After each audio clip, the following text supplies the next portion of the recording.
Welcome in UFC 313. Cannot tell you how excited I am for this card. If you're wondering why am I wearing a Cubs shirt here, yes, Cub fan, born and raised 2016, one hell of a year. Met my wife that year because the Cubs won the NLCS. The reason I'm wearing that shirt today is also because of my wife. All my good shirts are packed away because in about 2.5 short days here, Joe and I are going to be touching down in Las Vegas Airport. Could not be more excited. We're going Friday to Monday, so any of our 35 viewers, you happen to be in the area, stay away. I don't want to talk to you. I'm here for me, Joe, and my dad. My wife got me tickets for my birthday, so that's why I'm sporting the old Cubby blue, because anything UFC related has been packed into the suitcase already. But I see you got your PTL shirt still out, ready to rock and roll. Yeah, I don't have a kid. I can pack the night before and be fine. So I'm easy, but I'm ready to go. I will say the typical adage of Vegas isn't ready for us. Vegas is more than prepared for us. But I am prepared to find my ass. I lost it in China last time we went.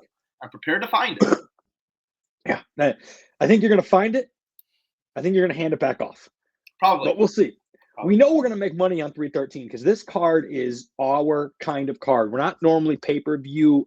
We don't make a shit ton of money in pay-per-views because the lines are so chalked up. They're juiced up for the squares. We like to make our money on 3 p.m. in the afternoon fight nights. But I'll tell you what, I see some real good edges in this one. I don't want to delay it anymore. We got a guy, not DeAndre Jordan, but DeJordan Santos for Barrio. Guy, you got no fights in the UFC. You're lucky you get one name. Calm down with the 3. You're not Douglas da Silva de Andrade. You get one name, not 2, not.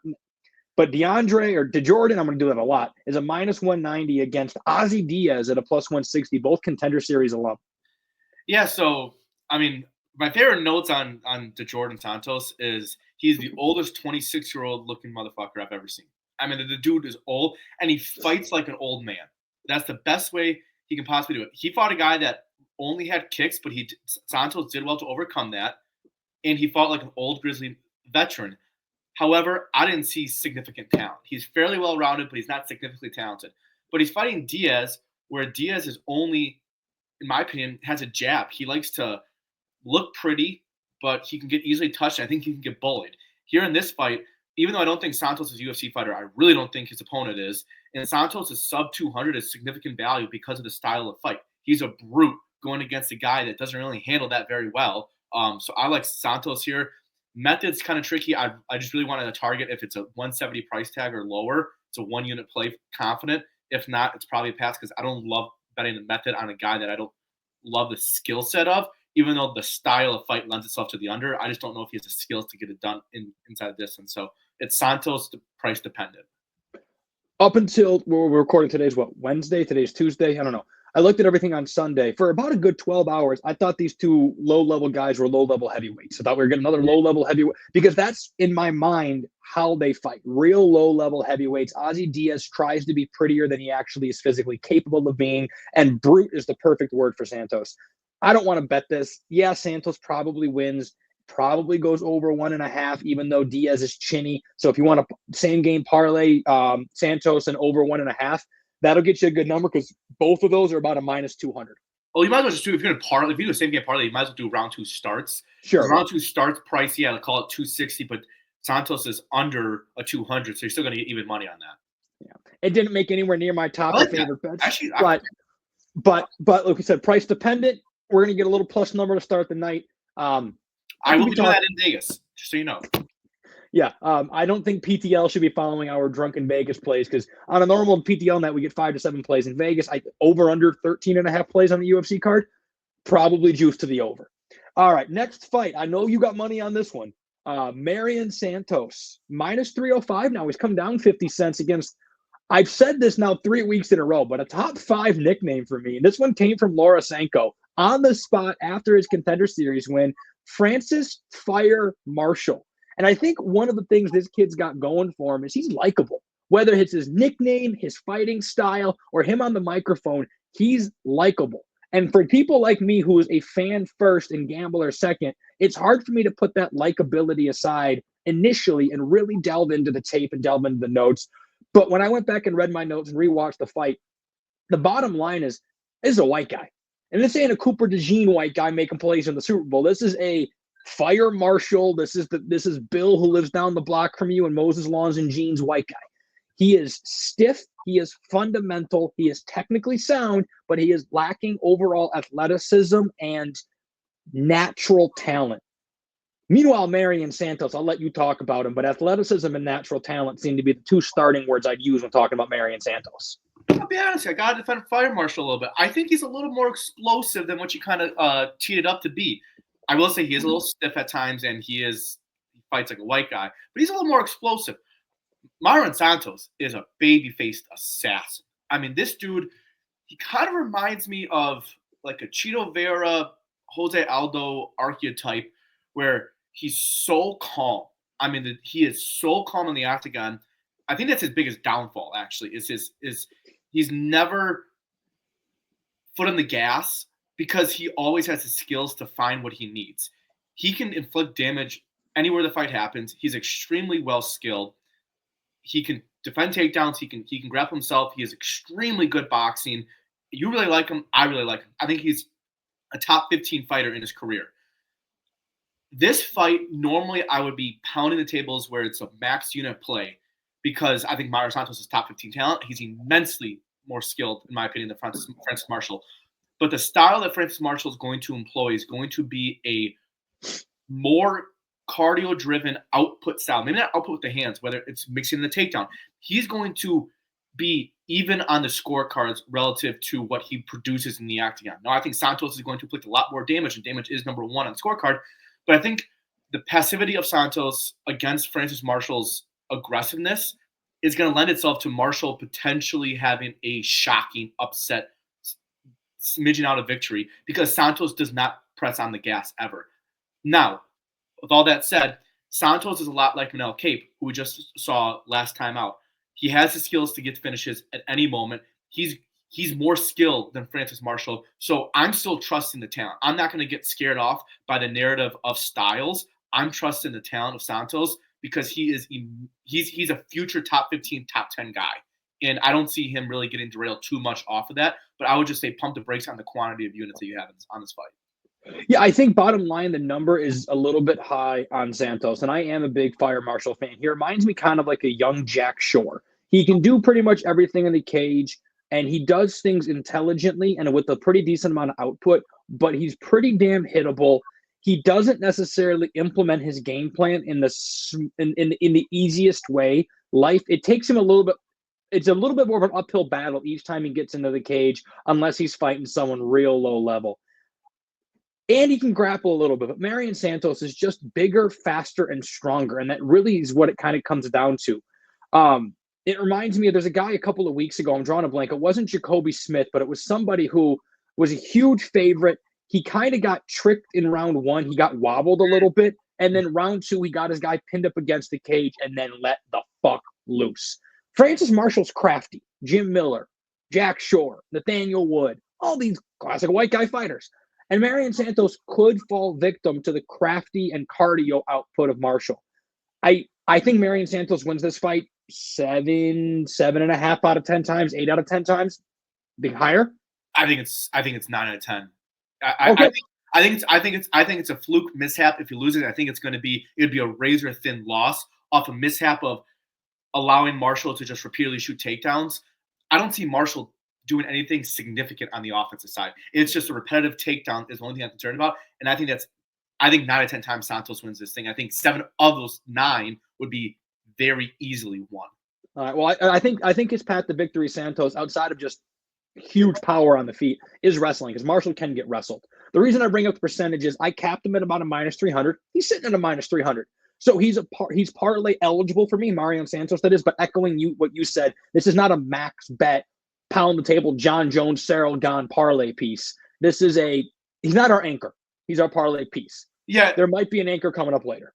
And I'm pushing a lot of caution. I will say, I still vehemently want 2.5 units on Santos. I'm just not going to push the level to where we get 4 or 5 units on him, like I normally would. I think there's a significant discrepancy in skill, but I do want 2.5 units on him. And I will say, I think if you don't like parlays, maybe you're a prop guy, maybe you like big numbers. I'm going to take a look right now. I think Santos by decision is sneaky just because I think his primary. It's plus 120. Never mind. Don't love that either because No, he because does a lot of damage. yeah, he can do a lot of damage. And Marshall, I thought we were going to get plus 300 because I thought Santos was going to be such a huge favorite to get inside the distance. Never mind. Santos is a parlay piece, not a parlay anchor. Next fight. Talk about White, the great White, Alex Morono. I still can't believe that nickname is allowed, but he is at a plus 575. And no, he's not your Aryan brother from the prison.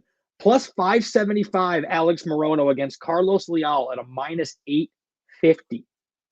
850. Now I gotta give you my Carlos Leal notes here. If you don't remember Carlos Leal, he's bricked up, and back knee was an understatement.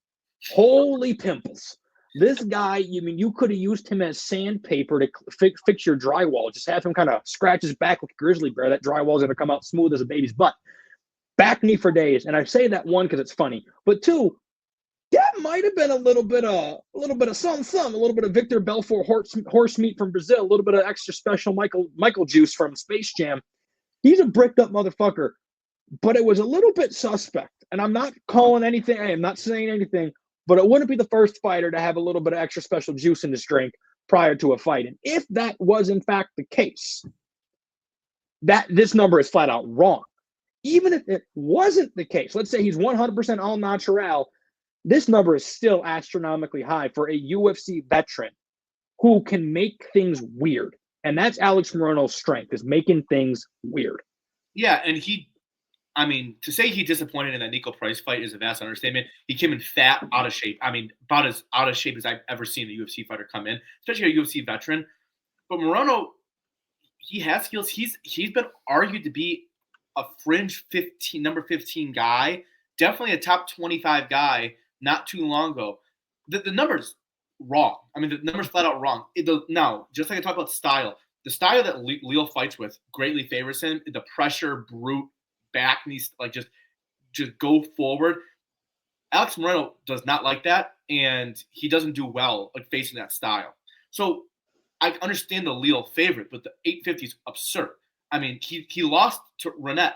Renette's a great fighter, but Leo lost that fight, and he looked okay. He looked good in it, but not great in it. Renette's the guy that fought JDM and almost beat JDM like on a fluke. I forgot what that was. But that guy was not the level of JDM. It was a great night, caught the guy off guard. I think it's more of that. You're getting immense value on Alex Morono. I said I would never bet him again after the Nico Price fight for how out of shape he was. But over 500 something, how can you not throw a sprinkle on Alex Morono, the veteran, the guy that has the submissions, the guy that can point fight if he can maintain distance to get this thing done by decision, or I'm not gonna say by decision because I do think he could have given a submission. I love Alex Morono at this price tag. The price is wrong. It's just flat out wrong. Yeah, and my only hesitation is that the number's grown. Leal opened at a minus 700, and it's grown to 850. My only hesitation with that is, did I miss something?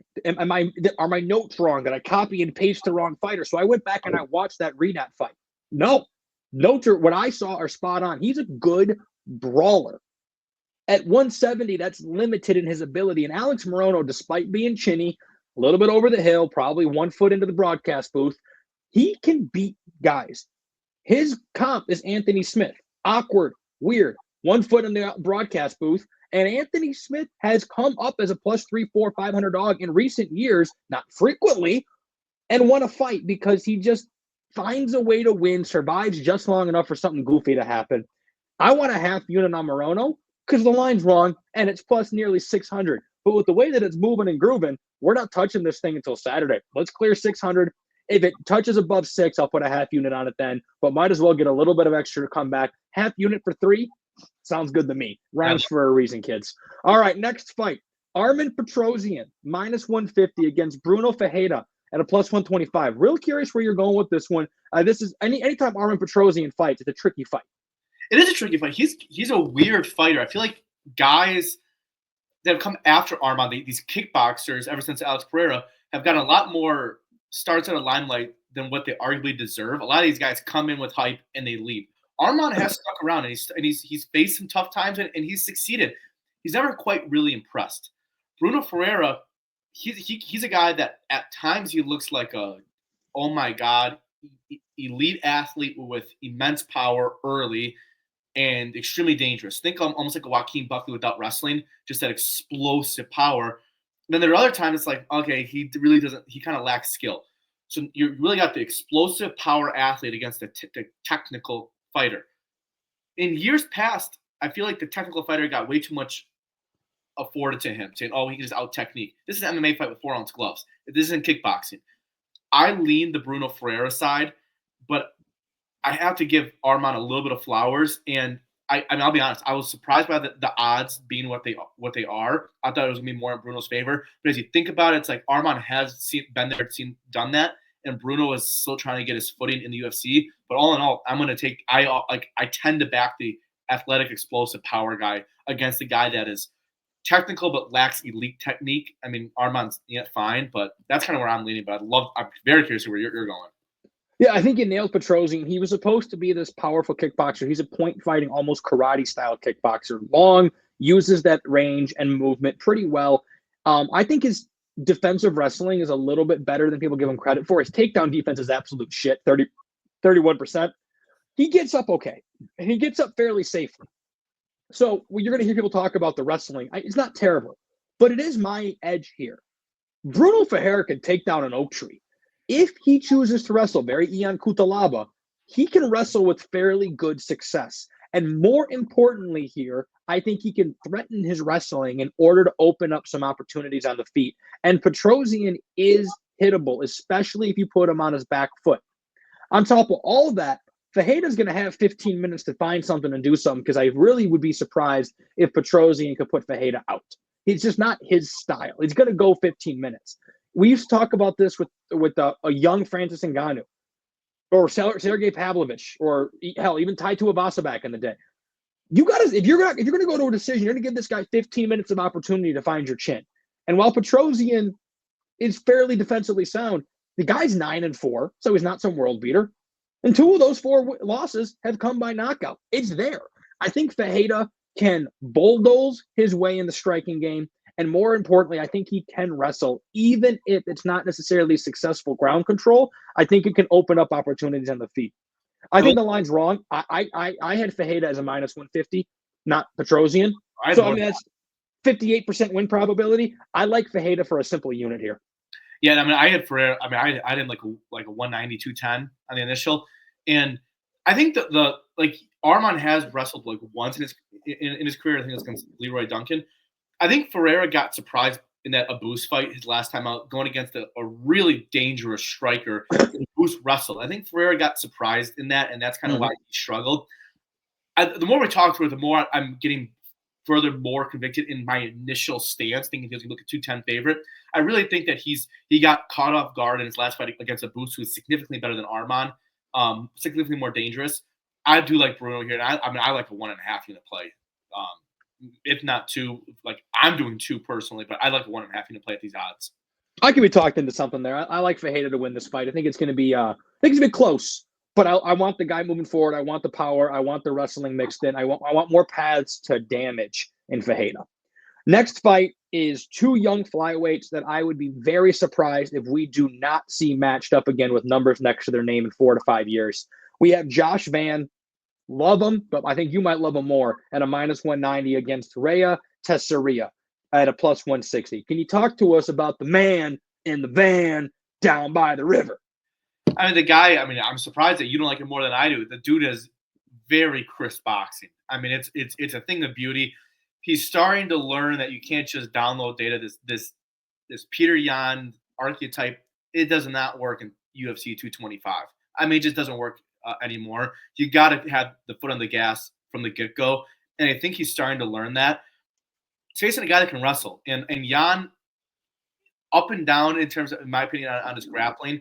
I think like most flyweights, I think he's going to be able to defend takedowns, but to the degree that he can defend and maintain distance, so he can actually work offense. That's the question I have in this fight. Can he work his offense off of the defensive takedown? That's the biggest question. On the offense side, skill-wise, hands, he has a striking advantage. He is very crisp boxing, body, head, whatever you want. 190 scares me. It's a pass. I mean, quite honestly, if I had to play, it's probably a fight goes to decision play. Don't love a minus 190 price tag. If it was pick 'em, I'd go Vaughn. I'm not going to go. I don't love the price at all. And anyone who has a confident read on this one just is they're selling you a bag of bullshit. Josh Van is so far beyond Rhea Teixeira on the feet. It's not even close. And Rhea Teixeira so far seems to be so far beyond the grappling game. It's not even close. And both of these guys are 23 and 22 years old. You're going to tell me you can predict what a 23 and 22-year-old is going to do in the cage, please. Additionally, Rhea Teixeira. Look, Teixeira, holy fuck. Every piece of hype about Teixeira was 100% accurate. He is about as close to Dagestani as China or Japan can get. Meanwhile, Rina Nakamura was supposed to be that same guy, the Olympic wrestler, lost as a minus 600 favorite. The reason I bring those guys up is these road to the UFC fighters coming out of the Asian circuit are becoming more grapple-first fighters. And what they're able to do against people in their area and their level looks dominant. But until you put them against someone from a different part of the world, different training camp, I can't trust the grappling to be there. However, striker versus grappler, I tend to take the grappler. Merab Sugar. Should have went with Merab. So purely on paper, I think there's value in the underdog because he's the grappler. I think the grappler tends to beat the striker. But I know Van has high-level striking. I don't know Rhea Teixeira has high-level grappling. I think he does, but it hasn't been proven to me yet. So I want to pass on this one too. I capped Van at 150. It's 190, so there's technically a little bit of value on Rhea Teixeira, but I think I pronounced his name 6 different ways so far since we started this video. I think round one is going to be, or not round one because Josh Van downloads data. I think by the 7-minute mark, 6-minute mark, it's going to be very clear who wins this fight. I would be very surprised outside of a shocking KO for Van late if something unexpected happens. The guy who gets success early, I think will continue to have success, and there just is no telling which guy that will be. Can Van stuff the takedown or not? Yeah, that's why I like the fight goes decision play. It's a flyweight fight. Both guys are pretty skilled. They're obviously, like you said, they're both young, so they're durable. I like fight goes decision play. Over 2.5 is like minus 210. So call it minus 200. I like that parlayed in other things. I don't mind that. If you're looking for something, if you're looking for a play on it, like you and I both will be, that is how I'm playing this fight in Vegas. Is that going to make the official bet slip? No. Yeah, it's fair. All right. Next fight, I have a sneaky suspicion this one's going to make the official bet slip. Not even drinking tequila. We got Curtis Razor Blades at a minus 325 against Rizvan Kuniev at a plus 260. And if I'm a little bit out of order, blame DraftKings. But I got Razor Blades coming up here next at 325. Do you have Chris Gutierrez coming up? Okay, that's later. Well, I love this fight. I love Blades. And let me just get off the bat. I love Blades in this fight. I think people are going to think Kuniev is good value because he is former Habib promotion heavyweight champion. He's true heavyweight size, but he very nice mover. He beat a former Brazilian national team wrestler on Daniel Contender Series, and he looked well doing it. He was a significant favorite. He looked like he belonged there. All in all, I'm not going to go through all my notes. I have massive notes on this guy. He's a guy that I said I would like. I like him, but don't love him. But I didn't see anyone not inside the top 15 that could beat him, which means coming into UFC, I thought he was a top 15 fighter. There's not many heavyweights on the roster. It's not saying it's significant there. But he's not top 5. He's not top 5 right away. He's not that skilled.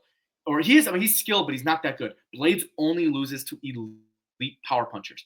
Francis Ngannou, was it Sergey Pavlovich? Did he fight him? Yep. Derek Lewis back in the day. He's elite. He's much better striker. He's massive, powerful hands, and he's a great wrestler. I love Curtis Blades. He'd be a champion if it wasn't for one fatal flaw, which is he can't handle elite power. And Kuniev does not have that elite power. I love Curtis Blades here at this price. There's your anchor. Choo-choo.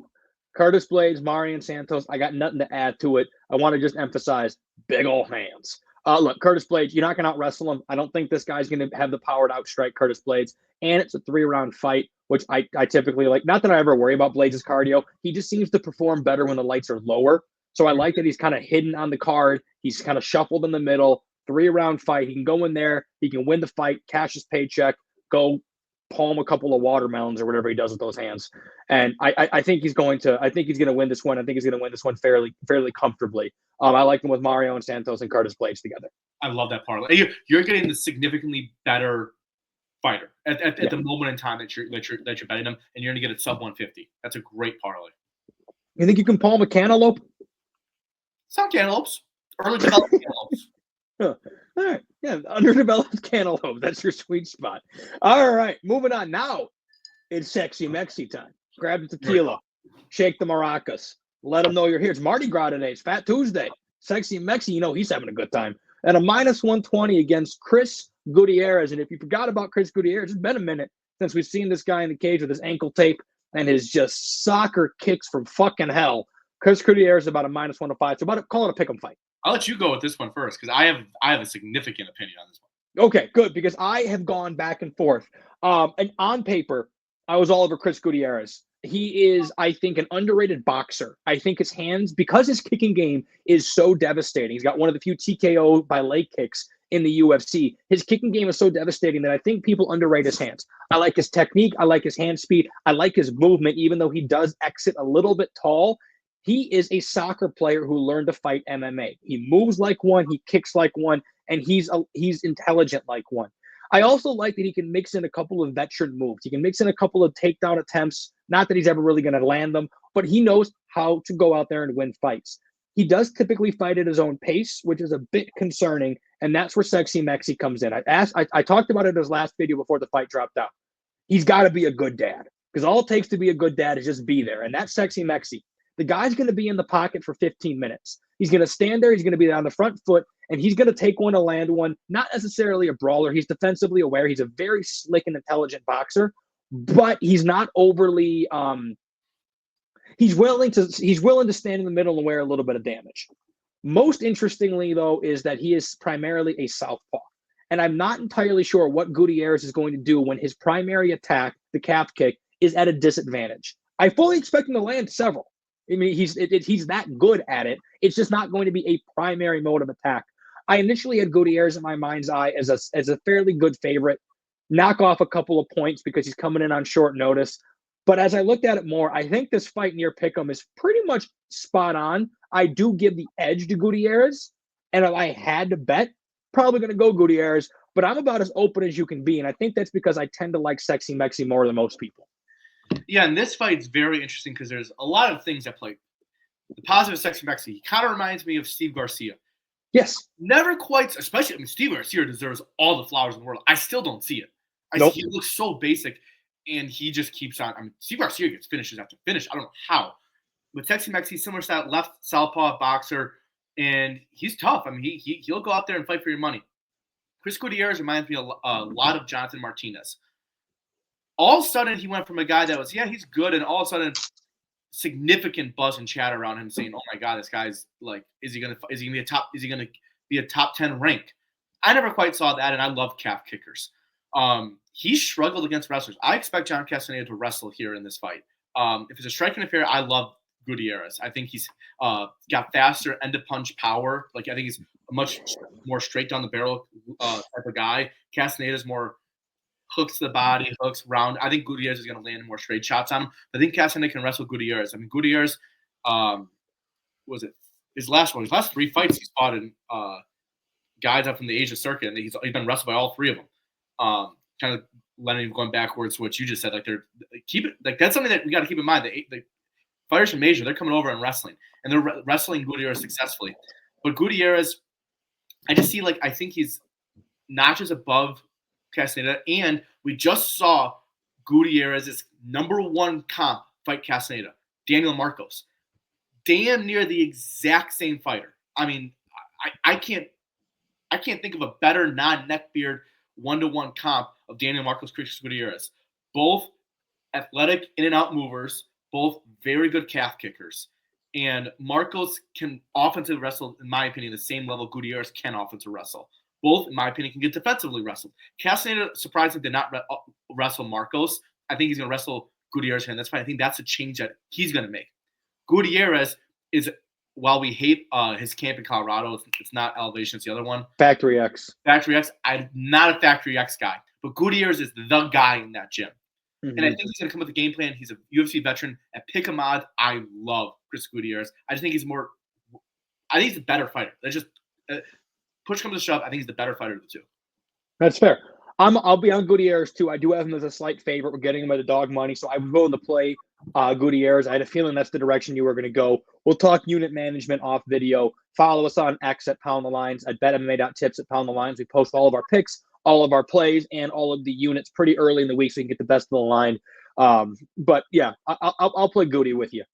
All right, now we should be headed into the main card. It's unclear if Sexy Mexican Gutierrez are going to kick off the main card or be the featured prelim. But kicking off what I think is going to be the main card here, we have Fighting Nerds' own Conor McGregor, Marcio Ruffy at a -470 against King Green at a +360. Bobby Green coming back into the cage. Jamie Foxx from Horrible Bosses gracing us with his presence. Marcio Ruffy is another substantial favorite here. Yeah, and this one's tough. I mean, I don't see a bettable avenue in this fight. I'm not a big Ruffy guy. I mean, he's known as like the Fighting Nerds Conor McGregor. I like a lot of other Fighting Nerds more than I like Ruffy. It's one of those things I'm waiting kind of to fade him because he's going to start entering the top 15 very soon. And I like a lot of other guys more than Ruffy, but he is talented. And King Green, you don't know what you're getting out of him. And that's the biggest problem with him. I'm not really concerned about the age. The chin is starting to wither a little bit, but the speed's still there. And you just don't know if you're going to get a crisp version of him. Is he going to be locked in, or is he kind of going to be a little more aloof in the octagon? And Ruffy's speed and youth and explosive is going to catch him. You don't know. And because of that, I don't love it. I don't love Ruffy in a parlay because the price is just too high. And I don't love a shot on King Green because, while he's extremely fast hands and unorthodox, I think Ruffy's style lends itself better here in this fight. I think the price is right, and I don't see a round bet available. So this is a very comfortable pass. I'm sideways looking here at Ruffy by knockout for a couple of reasons. One, look, Fighting Nerds, hot damn, what you are doing 2024, 2025 is special. And Gene Silva, we thought you might have a little bit of issue with Melsik Bagdasaryan. Nope. And Bobby Green has this reputation, rightfully so, of being a tough and hard to hit striker. He fights very Floyd Mayweather, hands low, a lot of head movement. But we said a couple of years ago, I remember on a video, as soon as that chin starts to go, if he keeps those hands low, expect it to continue to go because the defense is not going to improve. He's still going to be the free-flowing, float like a butterfly style of defense. What really had me looking at Ruffy by knockout is Green's last losses. Paddy Pimblett, finish. Jalen Turner, finish. I'm not skipping over anything here. Drew Dober, finish. Islam Makhachev, finish. Excuse me. His wins, Jim Miller, 40. Grant Dawson, fluke, 33-second finish. Tony Ferguson, 63 years old. Bobby Green really has not beat anyone who's this up-and-coming fringe-ranked fighter since 2022 and Nasrat Haqparast, who is good, but still isn't quite to that level. I think Ruffy is a ranked-level fighter. And the way Green has been losing has been by finish. And Fighting Nerds typically gets the finish. It's a lot of reading in. I don't know if it's good analysis or if I'm forcing a bet. That's what I had tried to parcel out. But at a plus 105, Ruffy by knockout, I think is a good bet, but it's not a great bet. If Green comes in and is here to win, I think at the very least he can go the distance, if not pull off some incredible upset, which I'd be surprised. Plus, Ruffy tends to take his time like a lot of these Fighting Nerds do. He's not out there to try to bulldoze. He waits and he picks his shots. But trend betting is Green's going to get finished when he's fighting a future ranked fighter. And I think Ruffy's a future ranked fighter. So I lean Ruffy KO. It did not make my top must bet list. When we're in Vegas, that's what I'll be playing because I'm going to play damn near every single fight. For PTL, I think it's a pass. I agree. All right. Next fight is one of my favorites on the board. Then again, the fight after that might be one of my favorites. And again, the fight after that might be one of my favorites. Basically, I like a lot of the main card here. We have Isman Lucindo at a -130 against Amanda Lemos at a +110. And Joe and I were texting. And we, especially you, get Isman Lucindo, Natalia Silva, Carini Silva mixed up a little bit in our heads. Obviously, Natalia and Carini share our last name. But all three of these women came in young, came in with some hype, and came in and looked damn good. I think Isman Lucindo is probably in the middle or on the lower end of those three fighters. Obviously, Natalia Silva's got like a number 5 or 6 next to her name. She's the best. But Isman Lucindo, crazy number of fights when she debuted as a pro at 15 years old. That's just unfucking heard of. You can't do that in America. That's the south of the equator style of rules. And she is a volume striker. I like her hands. She has good boxing. She tends to land heavy. Weirdly enough, I think she's got really big hands from what I can tell in the cage. She reminds me of Montel Jackson, where you notice the size of her hands with the gloves on, which I think is a little bit important for women's MMA because physicality plays such a big role. But what I like about her game is she's very well-rounded, and she tends to fight intelligently despite only being 23, 24 years old. And I brought up the pro debut at 15 because I think that plays a factor into it. She has seen a lot of shit in the cage over her very few years. Meanwhile, you bring in Amanda Lemos, who striker-only fight. She's big, she's fast, she's strong, she can finish. You try to wrestle her, you tend to win. And that's really what this boils down to. I think Isman Lucindo, strike for strike only, Muay Thai, kickboxing, MMA fight, no ground allowed. I think it would be very close. I think Lucindo could keep up with Lemos, but probably win because of length. Lemos is very long. Lucindo, I think, has a little bit of struggle getting into range. Luckily, though, this is MMA, not Muay Thai or kickboxing. I think she can work in some takedowns, some clinch, and open up the pocket for her to land some body work here. All that said, Lemos is 38 years old. Lucindo's 24. I love that age stat. I think that she's the more well-rounded fighter. I know she's the younger fighter, and I think her hands are close enough to make her what I think should be a bigger favorite than 130. I think you're getting a good number because Amanda Lemos has fought at such a high level for such a long time, and Isman Lucindo is not someone who a lot of people know. I think this is the fight that puts her on the map. She is one of my favorite bets on the board. Yeah, I mean, you made a hell of an argument because this one I've been going back and forth with. I feel like I usually get the Amanda Lemos, Mackenzie Dern type of rank correct on the fight. So, like, I try to hold myself to a high standard in that regard. I don't know why in the world I get these women seem like I get them right. And Lemos, I usually like her because she has immense power. I mean, she can finish on the feet fast. But I also like her because I know you can wrestle her. So I like going against her a lot of times. She's scary to go against. But if you trust the person that is fighting her can wrestle and will wrestle, I really like going against her because Lemos is not very good defensively. She's getting better, which is kind of funny given that she is 38 years old. I feel like you should be already there. She's getting a little better defensive grappling, but you made a great point on Lucindo. Lucindo can strike. I kind of disagree with you if it was strictly a stand-up affair. Lemos' ability to land damage probably would give her the edge on the striking, but Lucindo will have the output advantage. Lemos does not have output. It's really, can Lemos land that big shot early? If she can't, Lucindo should look really good in this fight. I like her output here. I like the youth. I think the size, Lucindo is going to match the size of Lemos relatively well. And she has the grappling in her back pocket. And you said something that I've written down.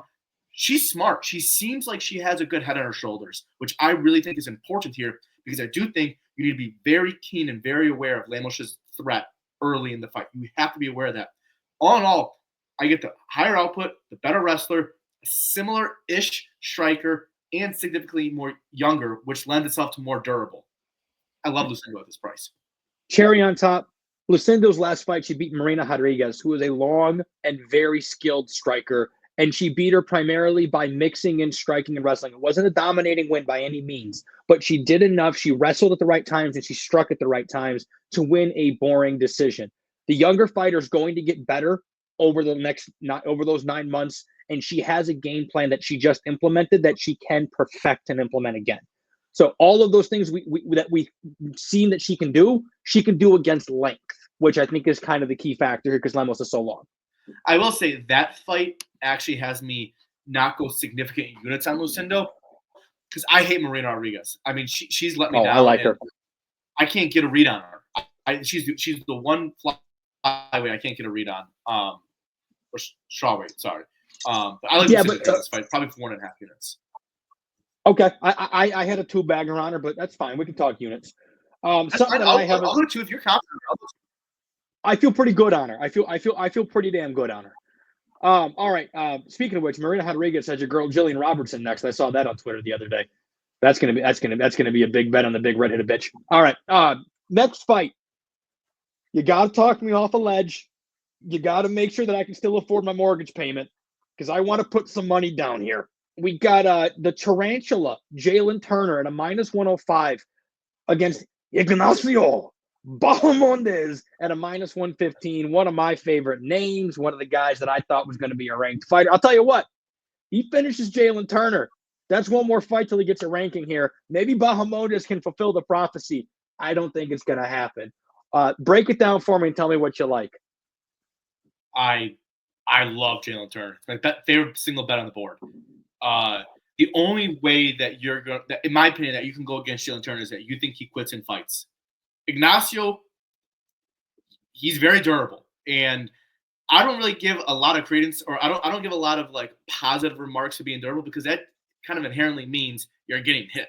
To demonstrate durability, that means you wear damage, and he can wear some damage. Ignacio is good. The strength of Ignacio is he is durable. He's good throwing knees up the middle, and he can find ways to really grind out a surprising win through his length and awkwardness. Jalen Turner is the biggest lightweight I've ever seen, not named Joel Alvarez. It's close between him and Joel Alvarez. I'd probably give it to Jalen Turner. He's going to match Ignacio's size. He's going to have, in my opinion, the hands advantage. We're not going to confidently say striking advantage. And he's got the wrestling in his back pocket if he so chooses. The only way I see Turner losing this fight is if you think that he's kind of just done. He's kind of like throwing the towel. I don't buy that narrative ever when it comes to fighters, let alone UFC fighters. I love Jalen Turner. I think the price is so wrong. I was thinking 50, 220 favorite. I'm dead ass serious. I think there's a significant skill set difference in Jalen Turner. Striking, I take Turner. If this was only a stand-up affair, and he's got the wrestling in his back pocket. The only reason why I'm not going to go 4 or 5 units on him is Ignacio does train with Bilal Muhammad in Chicago, I believe, and that does scare me a little bit, but not enough to not go at least 3 units on Jalen Turner. This is Tarantula for 3 units. We are getting a gift of a line because Turner's record is a little bit salty at 14-8. He's been knocked out 4 times. But what people don't realize, if you've just been tuning into UFC for the last couple of years, or maybe you're just a tapology hunter and you go look at shit, he's one of the guys, and we've seen guys like this at a super high level, Charles Oliveira, who struggled early in their career. Merab Dvalishvili, would he start like 0-4 or something? Some of these guys, whatever it was, maybe dropped, I don't know what it was, whatever the case might be.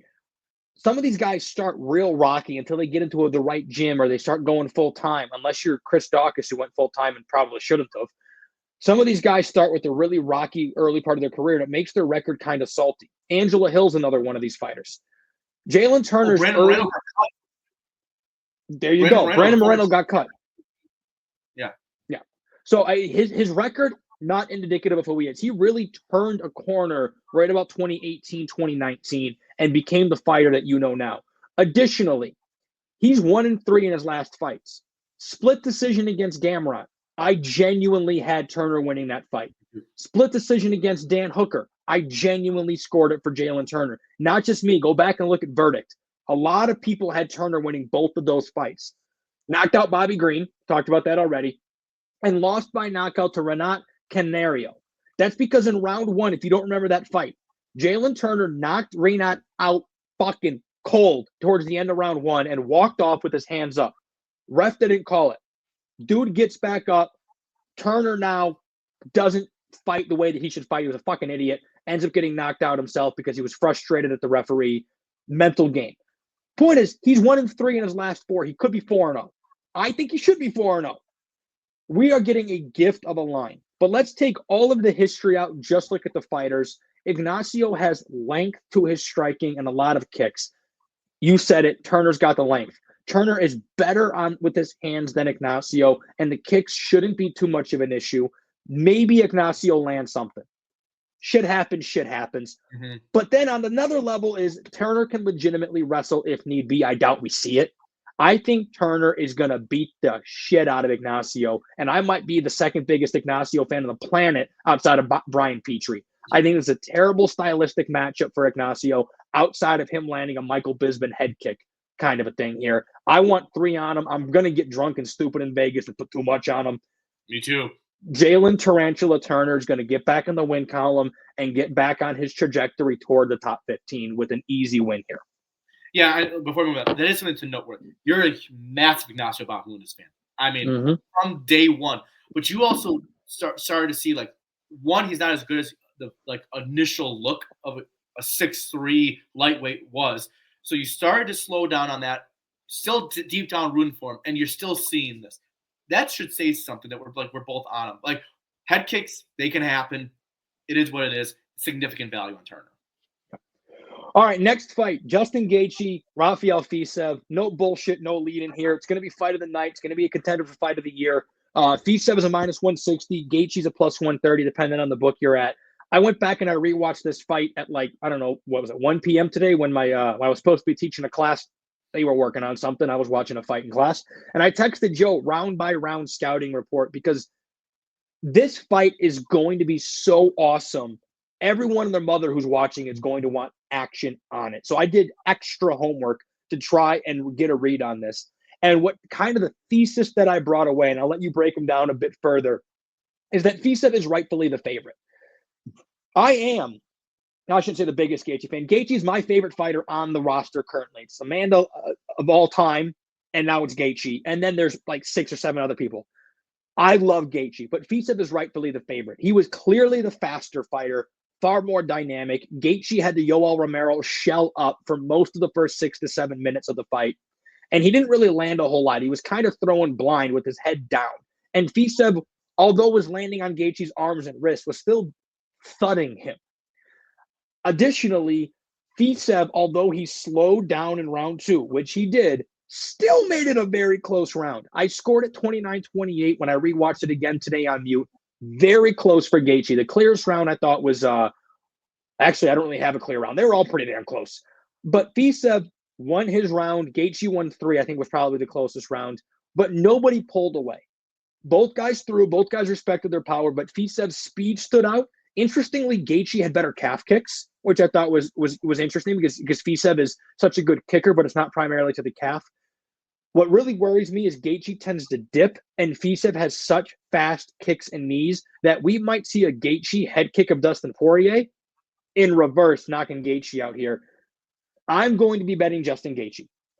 He's my favorite fighter in the UFC, and I got a plus number next to his name. But I am not advising that for PTL till we talk. I want to know how you see the fight going, what you expect it to look like, and where you see value before we even can discuss possible PTL plays. Yeah, and I don't see value on either side. I'll just jump right to it. I like fight goes to decision at even money, +100. Very scary, but both guys are high level. Fiziev, like you said when we were texting, problem is with Fiziev, I'm a huge Fiziev fan. I mean, I love the way he fights, the style of his fight. Extremely good takedown defense, and the guy can kick. It's a thing of beauty. Extremely limber. I mean, the dude, he's a very fun visual fighter. His cardio is a concern. He's taking the fight on short notice. I don't care that the guy's is chiseled. We know he's got cardio issues from a slowing down standpoint. I'm not worried about kind of like cardio issues as like, oh my God, he's going to like quit and going to get finished. Short notice fight, I'm worried about the cardio even more than I would be normally. Justin Gaethje, I think if everyone each had a fight camp, I would take the Fiziev side. Because of that, I'm not on the Gaethje side because while it is a short notice fight for Fiziev, it doesn't dissipate the skill that much between the two. I think it's going to come down to round 2, just like it did last fight. I like fight goes to decision. It's very scary. Justin Gaethje's got immense power. Fiziev's got those kicks, and you talk about the dip, which I do see as well. At the end of the day, I think you're going to really. I think scary money don't make money. I think it's the smart money is on fight goes to decision, and I think the popular side is going to be inside the distance. So I'm going to wait, play probably +120, and just and have my tight sphincter and take my money out when I get the win. Yeah, I'm leaning Gaethje outside of fandom because Trevor Whitman plays the last little bit of a factor for me. I think that if anyone here is going to make adjustments, it's going to come out of the Gaethje camp. The problem is now I am not a professional fighter. I'm not a professional coach. I'm very far from both of them. Really? I didn't see a whole lot of adjustments to be made. I think round 1 is going to be close, but probably Fisa. I think round 3 will be close, but probably Gaethje. It's going to come down to round 2. And neither guy really, and not just in that one particular fight, neither guy really has a whole lot of holes in their game when they're fighting another striker. So, I mean, unless Whitman cracks a code that no one's been able to crack, Fisa is 12-1 or 12-2. Whatever adjustments, Gaethje's not wrestling. He got one takedown at Fisa just to say that he did the last 10 seconds. It's not happening. Turn off the YouTubes if anyone's telling you he's going to wrestle. It ain't going to happen. This fight's going to be fight of the year. And if anybody has a confident play on a fight of the year fight, they're selling you a bag of bullshit again. You pick the guy you think is going to win, or you take the lemon up the asshole tight sphincter bet for Joe if fight goes the distance. I'm on Gaethje. I bet you're probably going to be on Fisa, would be my guess if you have to play it. And you like fight to go the distance. Guys, it's fight of the year. It's going to be close. There's no confident play on either side unless somebody gets astronomically high. All right. I have refrained myself from texting you about your opinions on the main event. I wanted to experience this organically. We have Alex Pereira at a -120 against Muhammad Ankalaev at a -105. The floor is yours. The beer is mine. What do you got? I mean, I'll be honest with you. Yuri Prochazka and Alex Pereira, I can't pick them. Let me just say that. You should just go against whatever I land on. This one's interesting. So Magomed Ankalaev, I don't buy that he's going to lace up the wrestling shoes. The man never wrestles. But I like your striking. I mean, it's one of those things like everyone thinks, oh, Pereira's finally fighting a wrestler. I still wouldn't say Pereira's ever fought a true wrestler. Because Ankalaev never laces up the wrestling shoes. He's a guy that's a southpaw, has good boxing, has good kicks.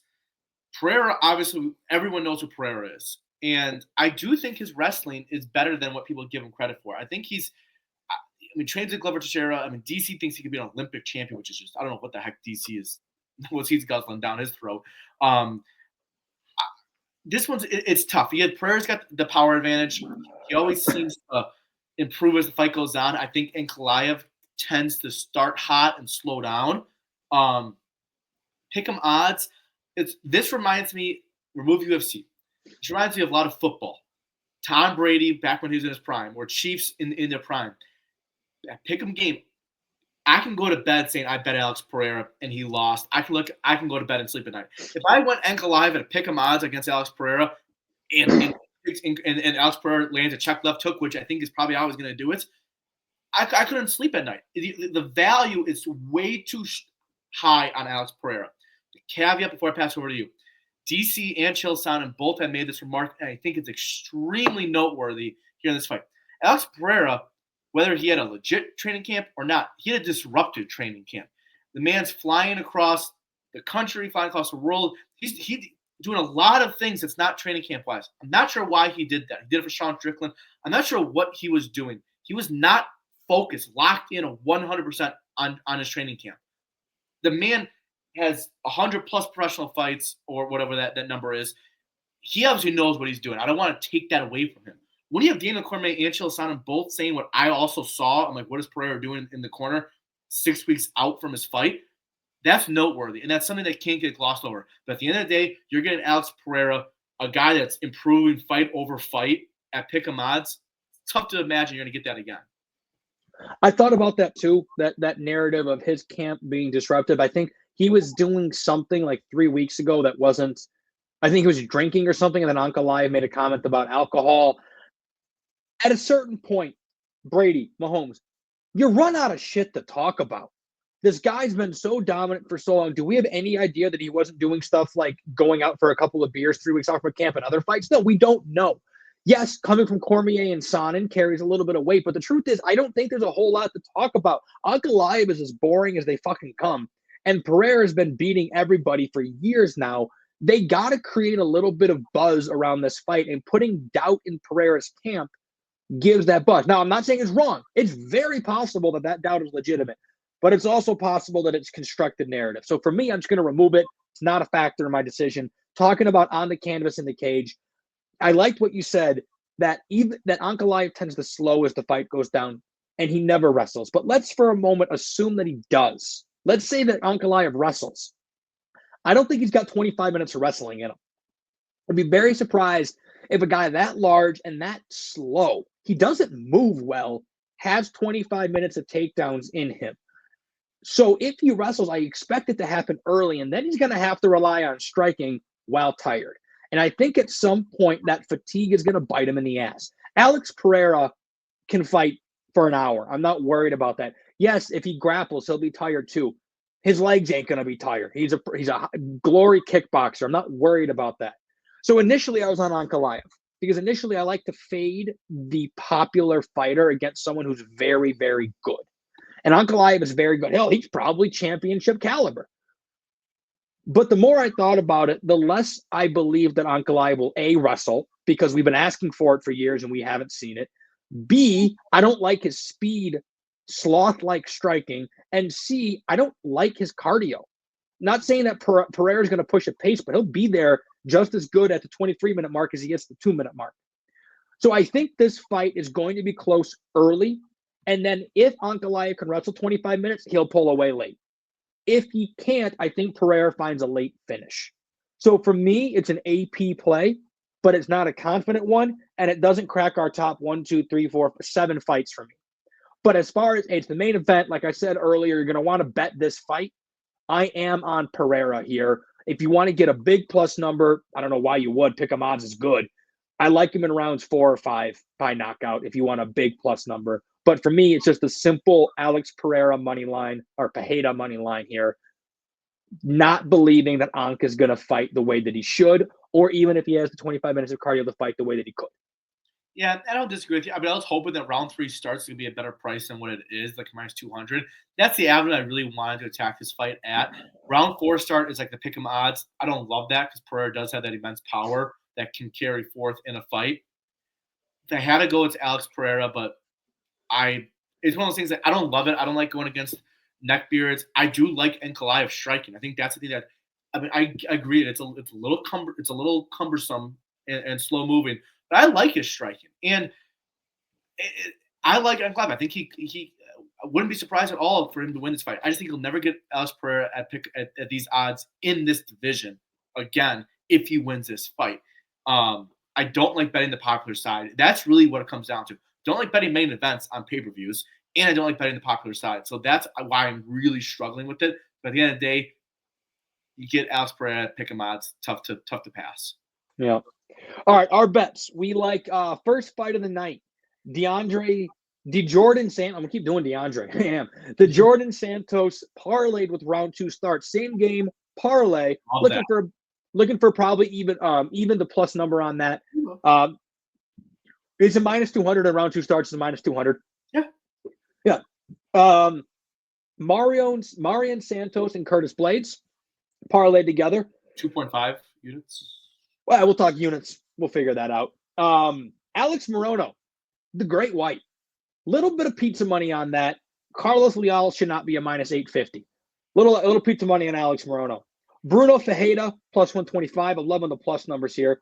Speaking of plus numbers, Chris Gutierrez, plus 105 against John Sexy Mexi Castaneda. My heart's going to be with Sexy Mexi. We got Ismael Lucindo, probably my second favorite bet on the card over Amanda Lemos. And Jalen Turner, my and your favorite bet on the card at a minus 105. Gaethje Fisev, you like fight to go the distance. I like Gaethje. AP and Ankalaev, you like a round prop if it was better priced, and we both lean AP. Any final thoughts about the overall card? I think this is significant top 3 bets for me. Well, I do like the first one that we said. That'd be number 4. Santos with Blades, parlay. And then you have Jalen Turner, flat, and Lucindo. After talking through Lucindo, I feel really good about it. I think those 3 are in a class of its own. 4 and 5 are the first fight, same game parlay with Gutierrez, but there's a tier break. There's a top 3 for me after you read that through. Yep. All right. Well, like I said, follow us on X at Pound the Lines, betmma.tips at Pound the Lines. If you don't know what that is, it's where we officially track all of our stuff. So that way there's no bullshit, no lying, it's all transparent. It's all right there, what we bet and how much we win each and every week. Although we've been up and down all year, profitable on the year, I believe, but it's been a little bit of win 3, lose 2 kind of a year. Good news is we win in this week. Joe and I are not going to go to Vegas and lose money. Those casinos are built on donations. They clearly give money away for free. We're going to continue to win money at the Aria. Don't come find us over the weekend. Of course. They don't build that palace like off of losses. Come on now. No. All right, Dad, your shout out. See you Friday for Vegas.